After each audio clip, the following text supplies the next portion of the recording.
Salutare tuturor, sunt Oni, mama in pijama sau pe românește mama în pijama. Wow, long time no see, cum s-ar zice în engleză, adică a trecut ceva timp de la ultimul episod, de când nu ne-am mai văzut, de când nu m-ați mai văzut, de când nu am mai fost activă în acest sens. S-au schimbat multe lucruri, da, și în camera lui Aaron, după cum puteți vedea, în primul rând că a crescut. Am plinit de curând 5 anișori. Mamă, nu vreau să intru în acest subiect acum de cum zboară timpul, pentru că mă emoționez foarte tare. Mi se pare incredibil cum atunci când ești părinte, când ești mămică, timpul zboară incredibil și efectiv nu apuci să-ți dai seama când crește puiul tău atât de repede.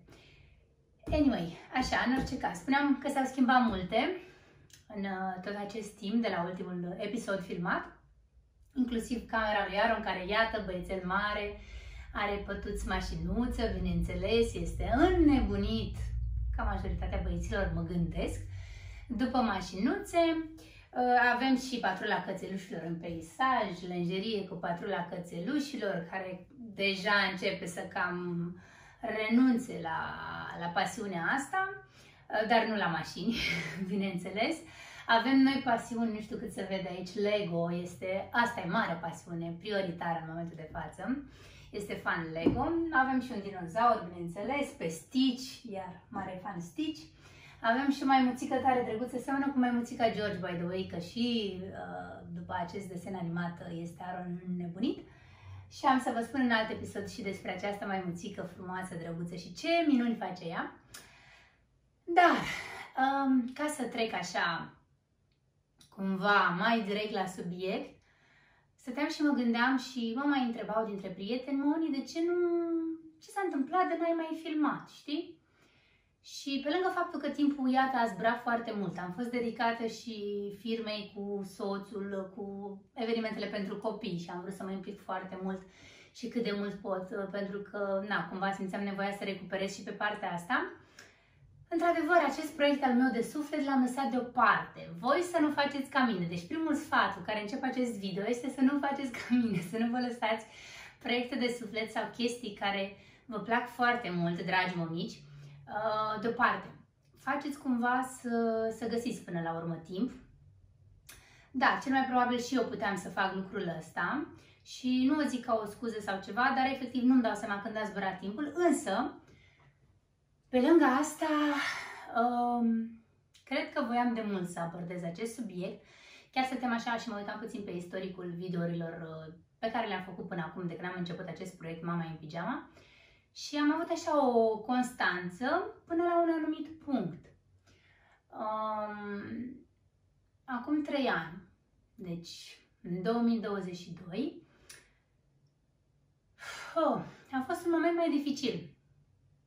Știți cum e, meseria de părinte vine cu tot felul, emoții de tot felul.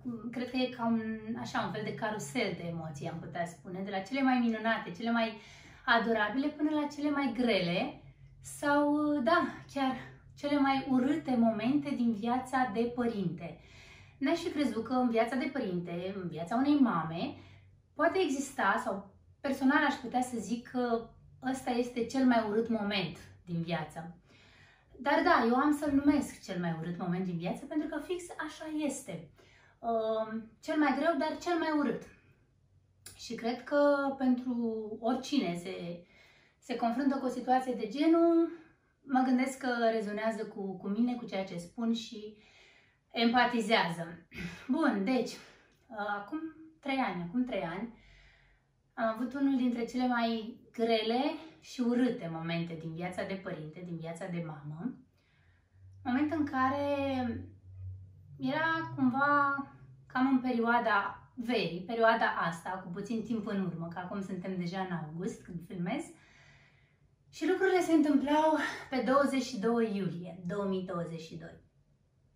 Iată, acum îmi dau seama ceva cu 2-2-ul ăsta. Și eram vară, vacanță, eram cu soțul, cu copilul, cu Aaron, la bunica soțului, să o odihnească Dumnezeu, în județul Argeș.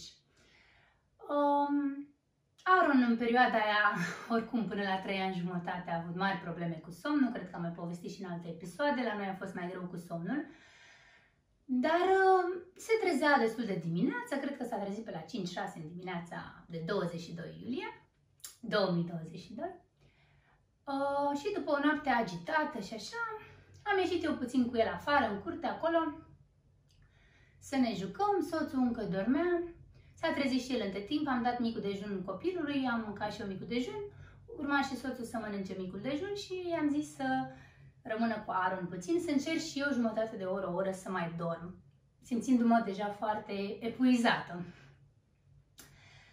Și am reușit să adorm, să ațipesc, așa, la un moment dat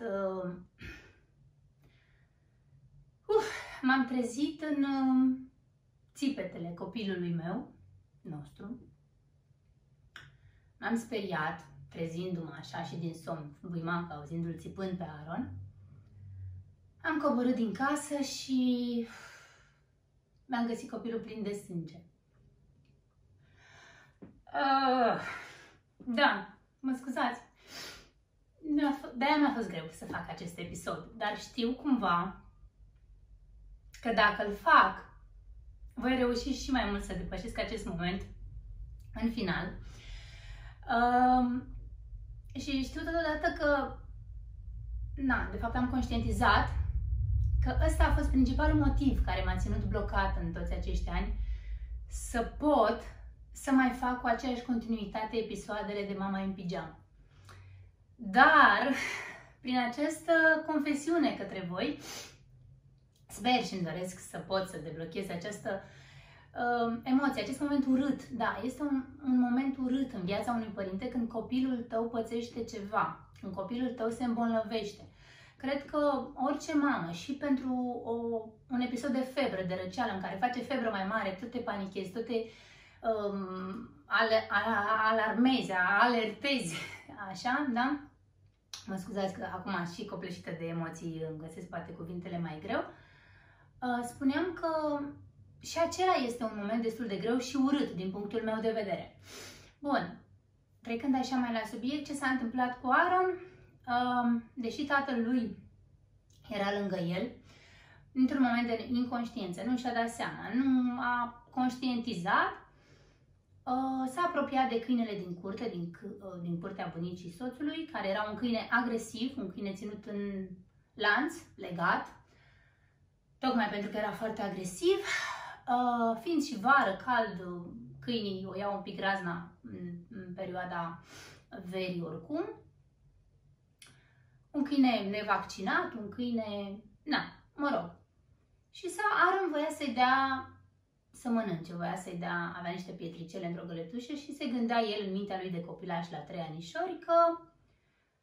La 2, de fapt, a fost acum 3 ani, da, la 2 anișori, că o să-i dea cățelului să pape, el fiind foarte prietenos și foarte iubitor de animale. Noi având pisică, crescând cu pisică, până la acest episod, în parcuri, stăpâni cu căței care erau obișnuiți cu copii, Aron mergea la căței, se juca cu ei, în fine, că ne spuneau stăpânii cățeilor că e în regulă. Bun, s-a apropiat de acest cățel și l-a mușcat. L-a mușcat de mânuță, l-a capsat, iar pe năsuc l-a zgâriat. Din fericire, nu l-a mușcat și de față. Însă eu, când am ajuns de la acele zgârieturi, l-am văzut plin de sânge pe față, pe mânuțe, copilul urla foarte tare, tremura. Am început și eu să tremur așa, cumva șocată de imagine.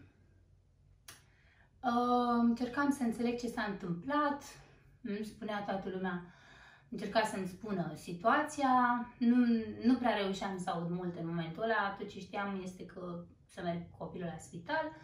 A fost chemată ambulanța și am plecat cu ambulanța la spital în Pitești.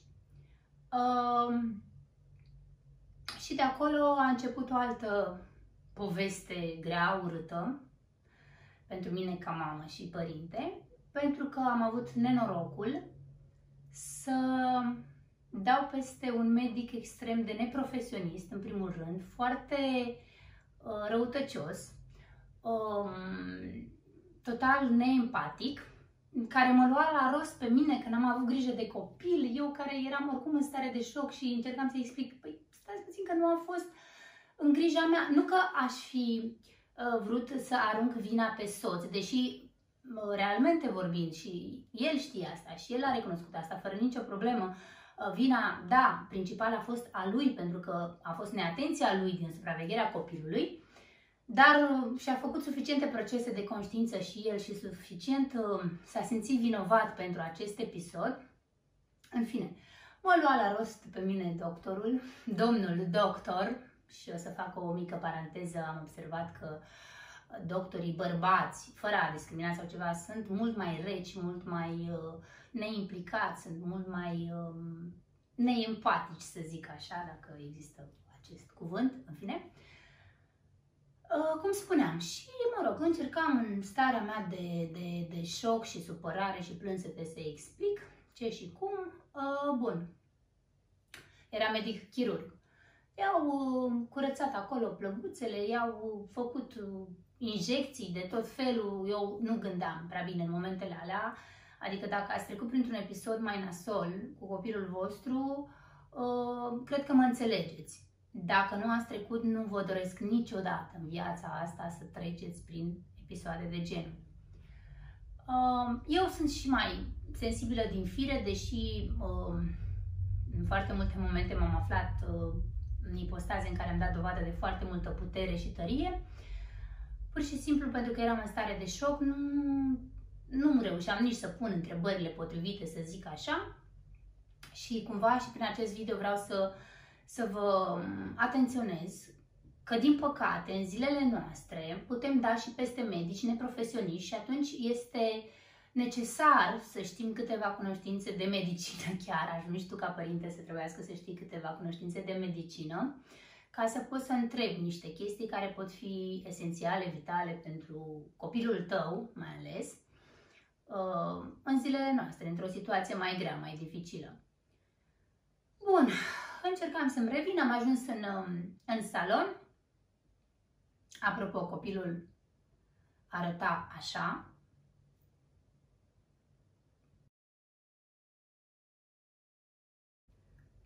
Așa, ziceam, am ajuns în salon și încercam să-mi revin din șoc, a fost oribilă, aveam coșmaruri, visam că mă moare copilul, că îmi pierd copilul, visam că îl calcă trenul, aveam tot felul de vise din astea idiote care pe fondul șocului și, cum să zic, episodului trăit și încărcăturii emoționale atât de grea pentru mine, probabil subconștientul meu proiecta fel și fel de vise de genul. Și asta era într-o zi de vineri. Și luni, urmând partea, iar nici nu știu dacă, de fapt, da, și mai grea, și mai urâtă din toată povestea asta, încercam așa cât de cât să-mi revin din situație, din șoc. Urmam toate procedurile medicale care erau acolo, tot ce se administra copilului. Și luni, la câteva zile distanță, mă trimite medicul cu Aaron.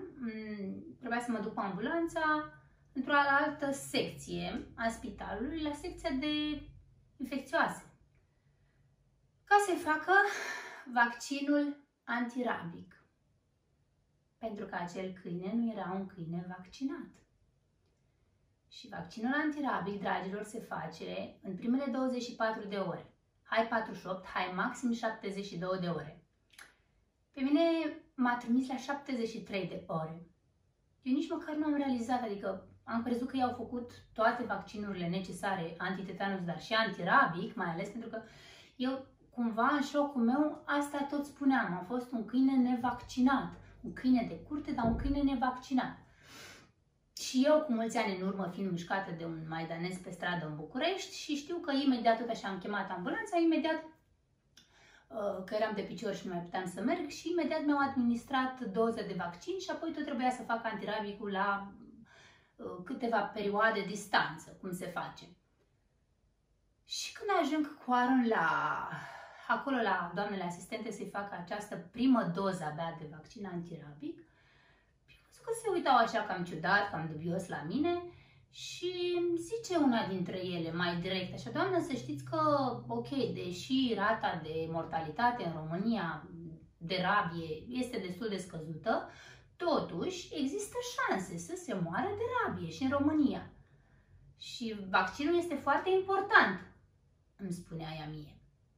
Și eu, nerealizând atunci pe moment de ce cu atâta insistență îmi zicea și dubios ca și cum, probabil credea că eu nu am vrut să fac acest vaccin copilului. Și am zis, doamne, dar înțeleg foarte bine, aveți perfectă dreptate, clar, sunt total de acord, eu sunt pro-vaccinuri, nu sunt cu chestii că... Nu am chestia asta cu, nu sunt în categoria în care refuz vaccinurile sau ceva și eu am fost vaccinată, în fine, sunt pro-medicină. Bun, nu am nimic cu nimeni, nu mă înțelegeți greșit, care nu e cu vaccinurile de acord, fiecare cu alegerea sa, eu sunt și consider că întotdeauna sunt o formă de protecție pentru copilul meu. Așa cum și pentru mine au fost, așa și cum dacă am nevoie să mai fac, o să mai fac și așa mai departe. Bun. Și zic, da, doamnă, știu că aveți dreptate. Bine. Și când veneam iar cu ambulanța pe secția de chirurgie, că trebuia să mai stăm câteva zile internați, să-și revină, să fie plăguțele mai ok, tratamentul, văd că era prima doză. Am început și mi-au zis, neapărat să urmăriți câinele. Zic, ok, urmăresc javra, mă scuzați, dar chiar așa era. Și eu sunt iubitoare de animale, dar pentru câinele ăla ce a putut să-i facă copilului meu și situația în sine, nu aș fi putut să am nicio compasiune.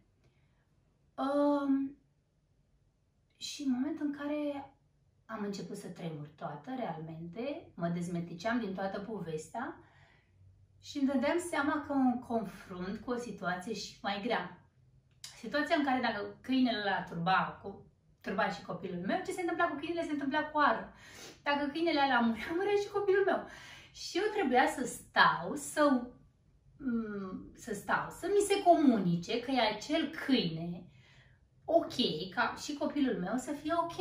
Deci nu vreți să știți, cred că am stat vreo 10 zile într-un stres cum n-am stat în viața mea. A fost cel mai oribil moment, cel mai urât moment din viața de părinte, repet, din viața mea de mamă. Deci da, există și astfel de momente, din păcate. Din fericire nu s-a întâmplat cu câinele respectiv nimic, nu a turbat, nu așa. Dar pentru mine a fost o traumă, o primă traumă care m-a marcat, ce să zic, m-a marcat. Între timp, am fost și la terapie și cumva consider că, iată, 90% am depășit momentul, dar simțeam nevoia să fac acest episod astfel. Să vă atrag atenția, dragi tătici, dragi mămici, că e foarte, foarte important să fim foarte atenți cu copiii, cel puțin până când nu pot să-și poarte singuri de grijă. Mămăița mea, care m-a crescut, tot timpul mi-aduc aminte de mică, că le mai zicea mătușii mele, unchiului meu, care tot la fel și ei aveau grijă de mine, ochii și fata, ochii și fata, ochii și copilul. Asta ne-a spus-o și după ce l-am născut pe Aaron. Vedeți voi, bătrânii chiar au niște vorbe înțelepte și sunt mai cerebrali, cred, nu știu, mai cu picioarele pe pământ.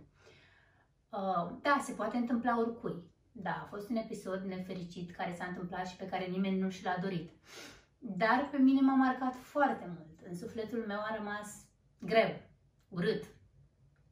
Și cumva ăsta a fost principalul motiv pentru care mi-a fost greu să mă mai mobilizez, să mai pot să duc acest proiect cu care am plecat cu foarte mult entuziasm la început, să-l tot duc așa cu o constanță. Sper, îmi doresc, ca odată cu această confesiune către voi să reușesc mai mult, să mă mobilizez și să fac ceea ce simt eu din suflet mai mult, să informez mămicile, părinții, viitoarele mămici, viitorii tătici, mămicile prezente, tăticii prezenți și așa mai departe, din experiența mea, cu lucruri care să le fie ca un sfat bun. Și în încheiere vreau să semnalez faptul că e foarte important așadar să nu vă pierdeți, cum eu am făcut-o. Știu că e ușor în teorie de zis. Iată, am trecut printr-o practică grea și nu am avut puterea necesară încât să gândesc și mai rațional, să întreb atunci, domnule, dar i-ați făcut antirabicul? Nu? Dacă îmi zicea nu, de ce? Vreau să mi-l faceți acum, să-l faceți la copil. Vă doresc să fiți cât mai puternici, cât mai puternice. Dacă, Doamne ferește, bat în lemn, vorba noastră la români, se întâmplă vreodată un moment din ăsta urât, să întrebați, să aveți puterea, curajul de a întreba, de a pune întrebările necesare, astfel încât copilul să fie cât mai bine, într-un timp cât mai rapid, scurt, și să nu aveți parte de un stres și mai mare. Și înainte de a finaliza total, pentru că nu vreau să mă lungesc mai mult decât deja am făcut-o cu acest episod, culmea, iată, la 3 ani distanță, tot pe 22 iulie anul acesta 2025, soțul s-a internat cu Aaron în spital la Marie Curie.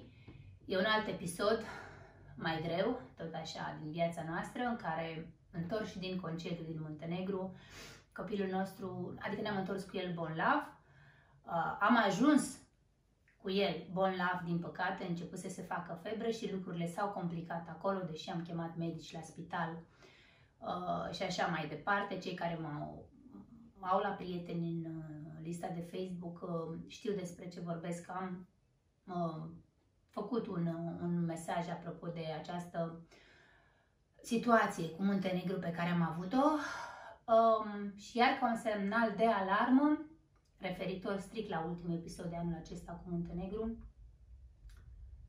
vă rog mult de tot, dacă sunteți părinți care aveți copii răciți, bolnăviori, pe tratamente, nu-i aduceți să se întâlnească cu alți copii, indiferent de situație. Nu-i aduceți în parcuri. Știu că vreți să vă scoateți copilul la aer, dar până și medicii spun că atunci când copilul face febră, nu ieși cu el afară, da? Asta e situația, litera de lege, să zic așa, în care nu scoți copilul afară dacă are febră. Îl scoți dacă e ploaie, că îi pui hăinuțe de ploaie, umbrelă, pelerină. Îl scoți dacă e iarnă, pentru că îl îmbraci adecvat, dacă e ger. Îl scoți dacă e soare, că îl dai cu cremă și așa. Dar nu îl scoți când are febră, da? Noi am plecat cu Aaron, cu câteva zile am avut, cu 2 zile înainte de a pleca în concediul ăsta din Muntenegru, am avut ziua lui de naștere și am fost în parc. Cel mai probabil și 90% din acel moment a luat ceva copilul nostru, pentru că noi fix am ajuns în concediu cu el cu început de febră. Am avut doar o zi jumătate din concediu, e mai puțin important. Cert este că am avut iar un moment greu și revenind la momentul actual, să zic așa, făceam o paralelă că acum 3 ani, pe 22 iulie m-am internat eu cu Aaron în spital cu acest moment urât cu câinele și anul ăsta, la 3 ani distanță, tot pe 22 iulie, soțul s-a internat cu el la Marie Curie, copilul având pneumonie interstițială și rotavirus. Nu a fost rotavirusul atât de complicat pentru că el a fost și vaccinat și mai mult decât ca la o enterocolită, că trebuie să aștepți să elimine tot și regim alimentar și hidratare și antidiareice și ce mai dădeau acolo, nu prea aveai ce face. Dar problema la el a fost pe complicație pulmonară, a avut nevoie și de oxigen, lucrurile s-au complicat. Slavă Domnului, e acasă, e bine, e sănătos și asta e tot ce contează. Dar, dragi părinți, dragi mămici, sunt și momente urâte din viața de părinte. Și ceea ce am povestit în acest episod reprezintă unul sau unele dintre aceste momente. Așa cum spuneam, vă doresc să nu aveți parte de așa ceva, să fie totul cât mai ușor, cât mai lejer. Dar vor fi momente, măcar, chiar și cele de febră, de răceală mai pronunțată. Să nu vă speriați, să nu vă panicați, ascultați-vă și instinctul de mamă, fiți pe fază, puneți toate întrebările necesare medicilor. Sunt și medici extraordinari, minunați, medici dedicați, medici empatici, medici atenți, medici profesioniști, responsabili. Dar, din păcate, sunt și medici foarte superficiali, foarte distrași, foarte neancorați în realitate, nu știu pe unde cu gândurile și atunci pot apărea complicații. Dar voi nu vă pierdeți puterea, speranța și fiți ca niște leoaice, că toți suntem în august în Zodia Leu, ca niște leoaice pentru copiii voștri. Și cu ajutorul celui de sus, eu cred în Dumnezeu, în divinitate, m-am rugat foarte mult în perioada asta și atunci cu Aaron și cumva cred că Dumnezeu, cineva de acolo de sus, ne-a protejat și atunci și acum. Dar până la protecția divină, trebuie noi să avem grijă mare și vă doresc din suflet să nu trăiți, să nu treceți prin momente de genul ăsta. Dacă ați trecut, îmi pare nespus de rău, vă înțeleg, empatizez cu toată ființa mea cu voi și vă doresc să aveți puterea să treceți peste orice episod urât din viața de părinte, de mămică. Să vă ajute Dumnezeu copilașii să fie cât mai sănătoși și asta a fost tot. Până data viitoare, vă pup tare și să ne auzim cu bine și sănătate!